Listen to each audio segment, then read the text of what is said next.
បាទសូមគោរពនឹងជម្រាបសួរទៅដល់មិត្តអ្នកសិក្សាភាសាអង់គ្លេសទាំងអស់ថ្ងៃនេះដែរខ្ញុំមកចែករំលែកអ្នកទាំងអស់គ្នានៅពាក្យមួយដែលអ្នកទាំងអស់គ្នាឃើញវាជាញឹកញាប់មែនទែនសម្រាប់អ្នករៀនភាសាអង់គ្លេសទូទៅណាដូចជាខ្ញុំចឹងដែរពីមុនមកពាក្យនេះយើងភាគច្រើនយើងអានច្រឡំណាប៉ុន្តែយើងថ្ងៃហ្នឹងយើងសូមកុំច្រឡំបន្តទៀតណានៅក្រោយទីយើងបានមើលវីដេអូហ្នឹងអញ្ចឹងយើងព្យាយាមអានវាឲ្យត្រូវទៅតាមកលៈទេសៈរបស់វាណាអញ្ចឹងពាក្យហ្នឹងយើងអានបានពីរណាអានថា read យើងប្រែថាអានឬក៏អានថា read យើងប្រែថាបានអានណាបាទអញ្ចឹងអានបានពីរសំឡេងគឺ read ហើយនិង read ថ្នាក់ពាក្យវាជាកិរិយាសព្ទដូចគ្នាណាបាទអញ្ចឹងយើងទៅមើលមេរៀនឧទាហរណ៍បាទពាក្យនេះយើងអានថា read ណាដោយសារជា present tense ណា present tense គឺកាលបច្ចុប្បន្នអ្នករៀនកាលគេដឹងហើយណាបាទ present tense គឺកាលបច្ចុប្បន្នមានន័យថាពេលវេលាដែលកំពុងដែលបានកើតឡើងក្នុងពេលឥឡូវពេលវេលាកើតឡើងជារៀងរាល់ថ្ងៃណាបាទអញ្ចឹងវាជាpresent tense ហើយណាបាទដូចជាពេលនេះ I read a book every day ខ្ញុំអានសៀវភៅជារៀងរាល់ថ្ងៃអញ្ចឹងនេះយើងប្រែថាអានណាយើងអានថា read ទៀតណាយើងអានថា read book ខ្ញុំអានសៀវភៅមួយក្បាលជារៀងរាល់ថ្ងៃណាបាទឃើញណាពាក្យ every day ហ្នឹងវាបញ្ជាក់ថាសកម្មភាពហ្នឹងកើតឡើងជារៀងរាល់ថ្ងៃអញ្ចឹងវាជាពេលបច្ចុប្បន្នណាបាទនេះខ្ញុំឧទាហរណ៍ភាសាខ្មែរយើងអាចអានបានណាខ្ញុំអានសៀវភៅជារៀងរាល់ថ្ងៃណាបាទអញ្ចឹងយើងទៅមើលមួយទៀតពេលនេះយើងអានថា read ណាយើងឃើញតែសេដូចគ្នាមែនប៉ុន្តែយើងអានថា read វិញដោយសារវាជា past tense វាជាពេលអតីតកាលពេលដែលបានកាត់ឡើងរួច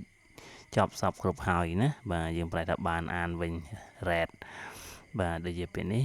yesterday I read a story ឃើញទេ yesterday I read a story បើយើងអានថា yesterday I read a story អាហ្នឹងយើងអានអត់ត្រូវទេណាពាក្យហ្នឹងយើងអានថា read ដោយសារអីដោយសារវាជាពេលអតីតកាលណាបាទ past tense មិនបានដឹងថាអាហ្នឹងយើងអានថា read ដោយសារវាមានពាក្យ yesterday ហ្នឹងមានន័យថាពេលវេលាដែលបានកើតឡើងកាលពីម្សិលមិញរួចហើយណាបាទហ្នឹងហើយគឺជាពេលវេលាអតីតកាលណាបាទ yesterday I read a story កាលពីម្សិលមិញណាកាលពីម្សិលមិញបាទកាលពីម្សិលមិញណាបាទកាលពីម្សិលមិញខ្ញុំបានអានរឿងនិទានមួយក្បាលណាបាទនេះខ្ញុំទៅសេពាក្យមួយក្បាលនេះក៏បានដែរណាប៉ុន្តែខ្ញុំសរសេរអត់អស់អញ្ចឹងខ្ញុំសេតែប៉ុណ្្នឹងទេបាទអញ្ចឹង yesterday I read a story កាលពីម្សិលមិញខ្ញុំបានអានរឿងនិទានមួយក្បាលបាទដោយសារមានពាក្យកាលពីម្សិលមិញអាហ្នឹងវាជាអតីតកាលហើយជា past tense ហើយណា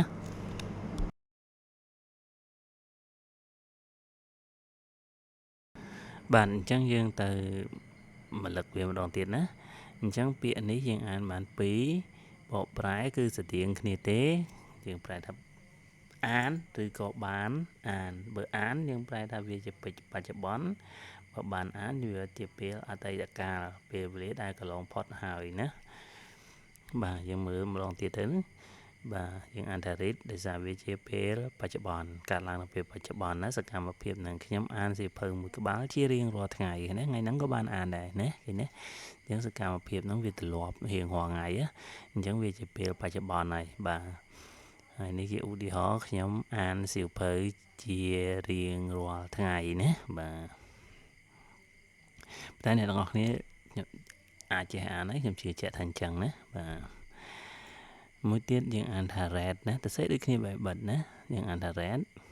ដោយសារវាជាពេលអតីតកាលពេលវេលាដែលបានបញ្ចប់សពគ្រប់ហើយណា yesterday I read a story កាលពីម្សិលមិញខ្ញុំបានអានរឿងនិទានមួយក្បាលឃើញទេកាលពីម្សិលមិញខ្ញុំបានអានរឿងនិទានមួយក្បាលយ៉ាងនេះយើងអានថា read ដោយសារពាក្យ yesterday ហ្នឹងបញ្ជាក់ពីពេលវេលានៅអតីតកាលណាបាទអញ្ចឹងអរគុណច្រើនសម្រាប់ការទស្សនារបស់មិត្តសិក្សាទាំងអស់គ្នាហើយជួយចុច Subscribe ផងអ្នកមិនទាន់ Subscribe អាច Subscribe បានណាដើម្បីទទួលបាននៅពាក្យថ្មីទៀតណាបាទអញ្ចឹងអរគុណច្រើនណាសូមគោរពលា